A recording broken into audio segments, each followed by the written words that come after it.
इस वीडियो में हम बात करने वाले हैं पेज लेआउट के बारे में। पेज लेआउट का जो टैब है आपको रिबन में यहाँ पे मिल जाएगा। अब यहाँ पे आप देखेंगे पेज लेआउट में जब आप जाएंगे तो यहाँ पे पेज सेटअप आपको मिलेगा और पेज सेटअप में ये ढेर सारे ऑप्शंस यहाँ पे दिए गए हैं। ये कैसे काम करते हैं, कैसे आपको इनको यूज़ करना है और क्यों ये बहुत ज़्यादा यूज़फुल हैं जब आप किसी डेटा को प्रिंट कर रहे होते हैं। सबसे पहले आप जब यहाँ पे जाएंगे तो आपको यहाँ पे मिलेगा मार्जिन का ऑप्शन। मार्जिन क्या है, कैसे काम करता है, ये समझने के लिए आपको सबसे पहले अपने पेज को समझना होगा कि आप जो भी पेज पे प्रिंट निकालना चाह रहे हैं अपने डेटा को, वो पेज आपने कौन सा लिया है और उसके चारों तरफ आप कितना स्पेस छोड़ना चाहते हैं। इसको समझने के लिए हमने यहाँ पर एक टेबल बनाई है और इस टेबल को बनाने के बाद हम सबसे पहले इसका प्रीव्यू चेक करेंगे कि जब हम इसको प्रिंट करेंगे तो ये कैसा आएगा। प्रीव्यू चेक करने के लिए आप यहाँ क्विक एक्सेस टूल बार पे चले जाइए और यहाँ पे प्रिंट प्रीव्यू और प्रिंट पे आपको टिक लगा देना। जैसे आप इसको टिक लगाएंगे यहाँ पे आपको ये प्रीव्यू वाला जो टैब है, ये बटन है, ये मिल जाएगा। इस पर क्लिक कर दीजिए। जैसे आप इस पर क्लिक करेंगे आपको यहाँ पे आपके पेज पे जो आपका डेटा है वो कैसे प्रिंट होके आएगा वो दिख जाएगा। अब यहाँ पे आप देख रहे हैं कि मेरी जो टेबल है उसके चारों तरफ ये सफ़ेद हिस्सा यहाँ पे आपको दिखाई दे रहा है। अब ये जो सफ़ेद हिस्सा है यही मार्जिन है कि आप चारों तरफ पेज के कितनी जगह छोड़ना चाहते हैं। अब हम इस मार्जिन वाली टैब को समझ लेते हैं। जैसे आप इस पर क्लिक करेंगे तो आप देखेंगे यहाँ पे लेफ्ट कस्टम सेटिंग लिखा हुआ है। जैसे आप यहाँ पे क्लिक करेंगे तो आप यहाँ पे देखेंगे आप लास्ट कस्टम सेटिंग लिखा हुआ है और यहाँ पे ये जो मार्जिन दिया गया है वो top, bottom, left, right, header और फुटर दोनों का दिया गया। देखिए हेडर और फुटर भी प्रिंट के ऑप्शन में ही आते हैं, मार्जिन में ही आते हैं, क्योंकि उसी के बाद आपका डेटा शुरू होता है। हेडर फुटर को अगर हम छोड़ देंगे तो मार्जिन अलग से लिया जाएगा। ये जो मार्जिन है ये हेडर फुटर के साथ में लिया जाता है, क्योंकि वो हर एक पेज पे प्रिंट होगा, इसलिए उसको भी मार्जिन में ही काउंट किया जाता है। यहाँ पे ये जो अगली सेटिंग दी गई है नॉर्मल दी गई है। यहाँ पर टॉप से 1.91 सेंटीमीटर है, बॉटम से 1.91 सेंटीमीटर है और लेफ़्ट से 1.78 सेंटीमीटर है, राइट से भी 1.78 सेंटीमीटर है और इसके बाद में यहाँ पे हेडर और फुटर के लिए मार्जिन छोड़ा गया है। ये नॉर्मल मार्जिन है। इसके बाद यहाँ पे वाइड मिलता है और इसके बाद यहाँ पे नैरो मार्जिन मिलता है। यहाँ जगह कम होती जाती है। अगर आप कुछ और मार्जिन चाहते हैं तो आप यहाँ पे कस्टम सेटिंग्स को जाके बदल सकते हैं। टॉप के लिए आप चाहें तो यहाँ से हम कर देते हैं 1। इसी तरह से हम यहाँ बॉटम में भी 1 कर देते हैं। हम चारों तरफ से एक बराबर अगर मार्जिन छोड़ना चाहते हैं तो वो छोड़ सकते हैं। यहाँ पे भी मैंने राइट से इसको 1 कर दिया। अब देखिए चारों तरफ से हमने एक बराबर मार्जिन छोड़ा। बीच में आपको इसका प्रीव्यू दिखाई देगा। अब यहाँ पे इसके दोनों तरफ आपको हेडर और फुटर के लिए भी ऑप्शन मिलेगा। इसके बाद यहाँ पे आपको एक ऑप्शन और मिलेगा, सेंटर ऑन पेज। आपका जो डाटा है अगर आप चाहते हो हॉरिजॉन्टली और वर्टिकली आपके पेज के सेंटर में आ जाए, इसके लिए आपको क्या करना है, आपको यहाँ पे टिक लगाना है और यहाँ पे टिक लगाना है। आप प्रीव्यू साथ के साथ देखते जा रहे होंगे, डेटा इस तरह से प्रिंट होगा। आप चाहते हो वर्टिकली सेंटर में ना आए, डेटा मेरा हॉरिजॉन्टली आ जाए, आपके पेज पे जो डेटा है वो इस तरह से प्रिंट होगा। इसे हम ओके कर देते हैं और एक बार प्रीव्यू दोबारा से चेक कर लेते हैं। यहाँ पे आप देखेंगे कि देखिए चारों तरफ से मैंने मार्जिन एक बराबर लिया था और आपका जो डेटा है वो मैंने हॉरिजॉन्टल और वर्टिकल दोनों तरह से सेट किया था, इसलिए यहाँ ऊपर से तो मार्जिन आपको कम दिख रहा होगा, साइड से ज़्यादा दिख रहा होगा, क्योंकि यहाँ पे ना जगह छूट गई होगी थोड़ी सी। वो सेंटर में आ गया है। एक बार हम इस जगह को पूरा करके और देख लेते हैं। यहाँ से हम पूरी टेबल को एक बराबर कर देते हैं। ये जो डॉटेड लाइन आपको दिख रही है ये बताती है कि जो डेटा है वो हमारे पेज पे कहाँ पे प्रिंट होगा, हमारे पेज का जो दायरा है वो कितना है, इससे बाहर हमारा अगला पेज आ जाएगा। ये देखिए ये पूरा डेटा अब हमारे एक पेज पे आ गया है। दोबारा से प्रीव्यू चेक करते हैं। इस बार आप देख रहे होंगे कि चारों तरफ से एक बराबर जगह हमारे डेटा के लिए छूट रही है। दोबारा से हम मार्जिन को देखते हैं, चले जाते हैं यहाँ पे कस्टम मार्जिन पे और यहाँ पे इस बार इसको वर्टिकली करते हैं। वर्टिकली के बाद इसको ओके करेंगे। अब आप देखिए यहाँ पे अब जो हमारी टेबल है वो बिल्कुल पेज के सेंटर में आ गई है, क्योंकि हमने अब जो मार्जिन सेट किया है वो हॉरिजॉन्टल और वर्टिकल दोनों तरह से किया है। अब अगर हम इसको हटा देते हैं तो हमारा डेटा कैसे प्रिंट होगा। यहाँ से हम वर्टिकली और हॉरिजॉन्टली दोनों को हटा देते हैं। अब देखिए हमारा डेटा पेज पे ऐसे प्रिंट होगा। यहाँ पे तो जगह आपको बराबर दिखेगी, लेकिन यहाँ जगह आपको ज़्यादा छूटी हुई दिखेगी। इस तरह से आप मार्जिन वाले टूल का इस्तेमाल कर सकते हैं।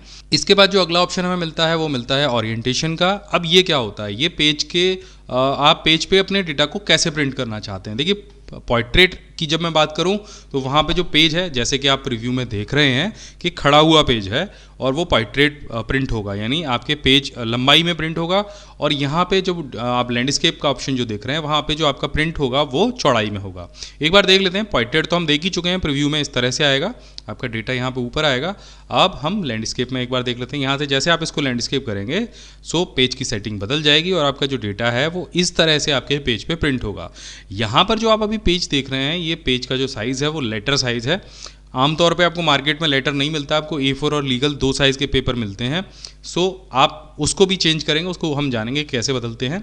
यहाँ पे फिलहाल आप 2 सेटिंग्स देख रहे हैं कि ये है पोर्ट्रेट और ये है लैंडस्केप। तो जैसे भी आपको अपना डेटा बनाना है, जैसे भी आपको अपनी टेबल को अपने पेज पे प्रिंट करना है, तो सबसे पहले आपको ये दोनों सेटिंग्स यहाँ से बदलनी होंगी।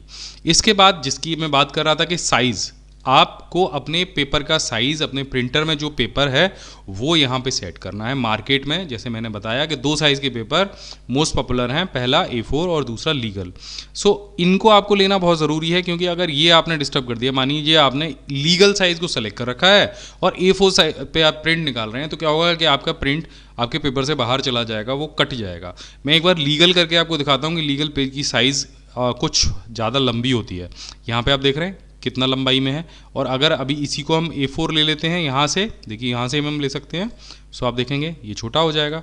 यहाँ से हम इसको लेटर लेते हैं, सो आप देखेंगे ये थोड़ा सा और छोटा हो जाएगा। सो इस तरह से आपको यहाँ पे अपने पेज का जो साइज़ है वो सबसे पहले सेलेक्ट करना है। अगला जो ऑप्शन आता है वो है प्रिंट एरिया का। अब ये बहुत इंटरेस्टिंग चीज़ है, ये आपको समझनी है। यहाँ पे मैं इस टेबल को एक जगह और नीचे कॉपी कर लेता हूँ। ये देखिए मेरा एक ही पेज पे, क्योंकि ये डॉटेड लाइन अगर आप गौर से देख रहे होंगे, सो एक ही पेज पे मेरी 2 टेबल्स हैं। और मैं ये चाहता हूँ कि भाई जब मैं प्रिंट निकालूँ तो नीचे वाला हिस्सा प्रिंट ना हो। जब मैं कंट्रोल P करके इसको प्रिंट दूंगा तो नीचे वाला हिस्सा प्रिंट ना हो, केवल ऊपर वाला ही हिस्सा प्रिंट हो। सो ये करना बड़ा आसान है। आप एक्सेल की शीट पे कस्टम पेज एरिया सेट कर सकते हैं और फिर कितनी भी शीट्स आपके एक्सेल पे एक शीट पे हो, आपका सिर्फ वही एरिया प्रिंट होगा जो आपने कस्टम पेज एरिया सेट किया है या प्रिंट एरिया सेट किया है। सो यहाँ पे मैं इस टेबल को सेलेक्ट करूँगा अगर मुझे केवल यही प्रिंट करनी है, और यहाँ से प्रिंट एरिया पे जाऊँगा और सेट प्रिंट एरिया पे क्लिक कर दूँगा। अब आप देखेंगे वो डॉटेड लाइन यहाँ से चली गई है। अब अगर हम इसका प्रीव्यू देखते हैं तो एक पेज पे हमारी 2 शीट्स डिस्प्ले कर रहा था, लेकिन अब क्या करेगा, अब सिर्फ एक ही शीट को दिखाएगा जितना कि हमने प्रिंट एरिया सेट किया था, यानी उसके अलावा कुछ प्रिंट करेगा ही नहीं। अब यहाँ पे अगर वो प्रिंट एरिया जो हमने सेट किया वो हमें हटाना है, तो क्या करना है, यहाँ पे जाना है और यहाँ से इसको क्लियर कर देना है। तो अब दोबारा से हम इसको प्रीव्यू करके देखते हैं तो देखिए दोनों शीट डिस्प्ले हो गई। अब अगर केवल 2 ही लाइन आपको लेनी है, यानी यहाँ से केवल राम और श्याम का डेटा आपको प्रिंट करना है, सो प्रिंट एरिया पे जाइए और सेट प्रिंट एरिया कर दीजिए। अब केवल ये सीरियल नंबर के जो 2 ऊपर के सीरियल नंबर हैं, केवल यही आपको प्रिंट होंगे। सो यहाँ पे देखिए केवल 2 ही आ रहे हैं, जबकि हमारे पास जो डेटा है वो ज़्यादा है। अब यहाँ पे एक ऑप्शन हमें और नीचे मिलता है, यहाँ पे अलग से अगर हम जाते हैं ऐड टू प्रिंट एरिया। सो इसके अलावा अगर मुझे ये वाली शीट की 2 और लेने हैं ऑप्शन, सो मैं यहाँ पे जाऊँगा अलग से और ऐड टू प्रिंट एरिया कर दूंगा। अब देखिए यहाँ इसके साथ में ये भी प्रिंट होके दिखाएगा। इसको हम देख लेते हैं प्रीव्यू। तो यहाँ पे आप देख रहे हैं कि 2 पेज आ गए हमारे पास और दोनों पेज अलग अलग हैं। अब ये अलग अलग दिखाई दे रहे हैं आपको। सो मैं एक बार अलग से और आपको कुछ करके दिखाता हूँ। यहाँ पे पहले मैं इसको क्लियर कर देता हूँ सभी को। अब यहाँ पे देखिए मेरे पास सेट प्रिंट एरिया का ऑप्शन आ गया। एक बार ये ऊपर की 2 लाइन में यहाँ पे लूँगा, सेट करूँगा और नीचे की 8, 9, 10 में लूँगा, इसको भी ऐड टू प्रिंट एरिया करूँगा। अब मैंने क्या किया कि ऊपर के 2 लाइन लिए और नीचे के 3 लाइन लिए। अब एक बार प्रीव्यू चेक कर लेते हैं। यहाँ पे आप देखिए पहले पेज पे जो ऊपर के 2 लाइन्स हैं वो आ रहे हैं और जो अगला पेज है वहाँ पे जो नीचे के 3 लाइन्स हैं यानी 8, 9, 10 जो नंबर हैं वो प्रिंट हो रहे हैं। तो इस तरह से आप कस्टम प्रिंट एरिया सेट करके उन हिस्सों को भी प्रिंट कर सकते हैं जिनको केवल आपको जो आपने सेलेक्ट किए हैं, और उन हिस्सों को छोड़ सकते हैं जिन्हें आप प्रिंट नहीं करना चाहते हैं।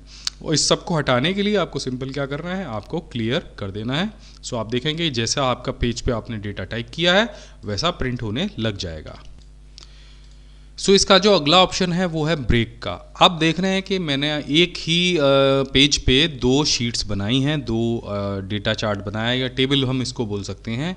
अब मुझे क्या करना है कि ये जो हमारा डेटा है ये मुझे अलग अलग पेजेस पे प्रिंट करना है तो मेरा डेटा एक पास ही, लेकिन अब बहुत लोग क्या करेंगे कि इसको यहाँ से कट करेंगे और उसके बाद दूसरे पेज के सेक्शन पे ले जाएंगे और यहाँ पेस्ट करेंगे, यानी अलग अलग पेज पे प्रिंट करना है तो इस तरह से करेंगे। लेकिन यहाँ पे सिंपल एक बहुत अच्छा ऑप्शन दिया गया है, तो पहले मैं इसका कलर चेंज कर देता हूँ ताकि आपको और अच्छे से पता चल जाए। सो मैं जाऊँगा यहाँ से स्टाइल पे और यहाँ से मैंने इसका जो कलर बैकग्राउंड है, जो स्टाइल है वो बदल दी है। अब देखिए यहाँ पे अगर मेरे को ये डेटा अलग अलग पेजेस पे प्रिंट करना, सिंपल आपको क्या करना है, बीच में जाना है और यहाँ से इसको ब्रेक कर देना है। अब इसके एक बार हम प्रीव्यू चेक कर लेते हैं। सो पहले पेज पे हमारा ये डेटा प्रिंट होगा और दूसरे पेज पे खुद ब खुद ये वाला डेटा आ जाएगा। अगर मुझे बीच में से कुछ प्रिंट करना हो, जैसे 4 के बाद में जो 5 वाला सेक्शन है वो अगले पेज पे आए, तो यहाँ पे एक ब्रेक मुझे और लगा देना है। अब आप देखेंगे जब मैं दोबारा इसको देखूंगा तो देखिए 4 तक इस पेज पे आ गया, उसके बाद 5, 6, 7, 8 नंबर ये अगले पेज पे आ गए और जहाँ पे हमने अगला ब्रेक लगाया था अगली टेबल के लिए वो अगले पेज पे आ गया। सो ये बहुत यूज़फुल ऑप्शन है। अब ये सारे ब्रेक्स आपको एक बार में हटाने, देखिए ब्रेक दिखाई कहाँ पे देंगे ये भी आपको दिखा देता हूँ। यहाँ पे आप देख रहे हैं बहुत पतली सी काली लाइन आपको दिख रही है पूरे में डली हुई, ये वाली जो लाइन है।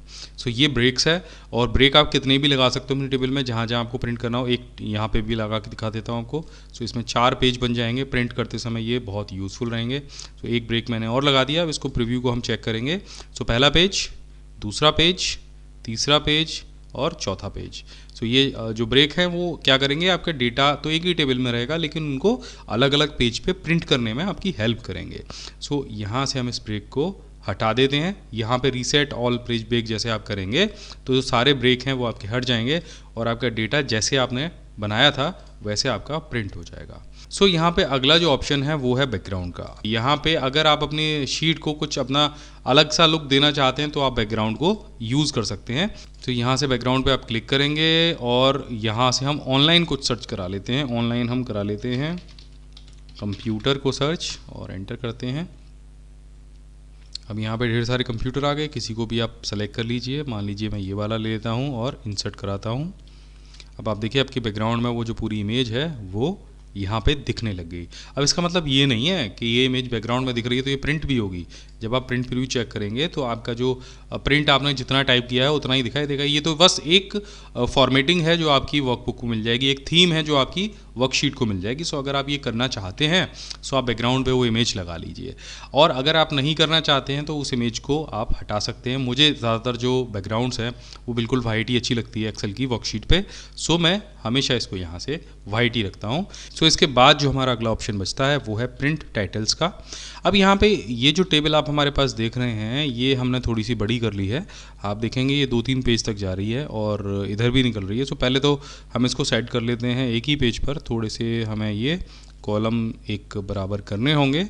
अब हम ये चाहते हैं कि हमारे जो ऊपर का हेडर वाला जो हिस्सा है, यानी हमने यहाँ पे सीरियल नंबर, स्टूडेंट नेम, जो मार्क्स लिखे हैं वो सारे हर पेज पे प्रिंट हों, हर पेज के हेडर के ऊपर।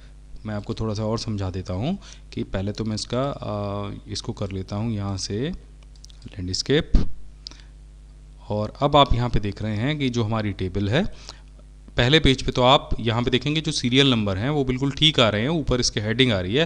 लेकिन जब हम अगले पेज पे जाते हैं तो यहाँ ये पता करना मुश्किल है कि भाई ये जो अंक हैं ये किस चीज़ के हैं। अगले पेज पे जब हम जाएंगे तो उसमें भी आपको यही दिक्कत होगी कि टेबल इससे भी ज़्यादा लंबी है तो भी दिक्कत होगी। तो इसके लिए क्या करना है, आपको यहाँ पर जाना है प्रिंट टाइटल्स पे क्लिक करना है। अब ये आपसे कहेगा कि आपको कौन सी जो रॉ है वो रिपीट करनी है। सो हमें रॉ रिपीट करनी है टॉप वाली, तो यहाँ से हम इसको सेलेक्ट करेंगे। इस तरह से आप देखेंगे यहाँ पे जब मैं जा रहा हूँ पहले वाले रॉ पे, सो इस तरह से हम इसको सेलेक्ट कर लेंगे और यहाँ से इसको कर देंगे ओके। अब देखिए क्या होगा कि ये जो रॉ है ये हर पेज पे रिपीट होना शुरू हो जाएगी। ये पहला पेज है और यहाँ पे जैसे हम दूसरे पेज पे जाएंगे तो आप देखिए दूसरे पेज पे जो सीरियल नंबर है 25 आ गया, लेकिन जो हेडिंग वाली रो है वो रिपीट हो रही है। इसके बाद जाएंगे हम अगले पेज पे, तो यहाँ पे जो अब 49 और 50 2 नंबर रह गए थे लास्ट वाले, लेकिन उस पर भी जो हेडिंग वाली रो है वो रिपीट हो रही है। सो इससे फ़ायदा क्या है कि यहाँ पे तो आपको दिखाई नहीं देगी, आप बार बार कॉपी पेस्ट करेंगे तो आपको दिखाई नहीं देगी, लेकिन हर पेज पे प्रिंट ज़रूर होगी। सो ये बहुत बेनिफिशियल रहती है। और आप एक के साथ में अगर 2 और 1 रो और चाहते हैं तो यहाँ पर 1 रो और बढ़ा लीजिए। जैसे ये मैंने यहाँ पर बढ़ा लिया, यहाँ पर मैंने नंबर डाल दिए। इसको मैंने कलर भी चेंज कर देता हूँ यहाँ से मैंने इसका कलर भी चेंज कर दिया। अब मैं चाहता हूँ ये दोनों रो जो हैं ये रिपीट हो जाएं।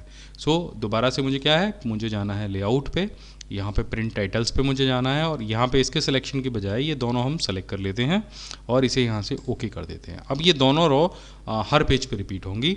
सो यहाँ से हम जाते हैं प्रिंट आउट के बटन पे और आप देखेंगे कि ये पहला पेज है, इसके बाद ये दूसरा पेज है और ये तीसरा पेज है। सो यहाँ पे आप देख रहे हैं कि ये दोनों रो लगातार हर पेज पे रिपीट हो रही हैं। सो इस तरह से ये जो पेज लेआउट वाला सेक्शन है जिसमें कि मैंने आपको पेज सेटअप बताया है, ये बहुत इंपॉर्टेंट है आपकी किसी भी शीट के लिए, और अगर आप इसको सीख गए हैं तो आपके लिए बहुत लाभकारी हो सकता है।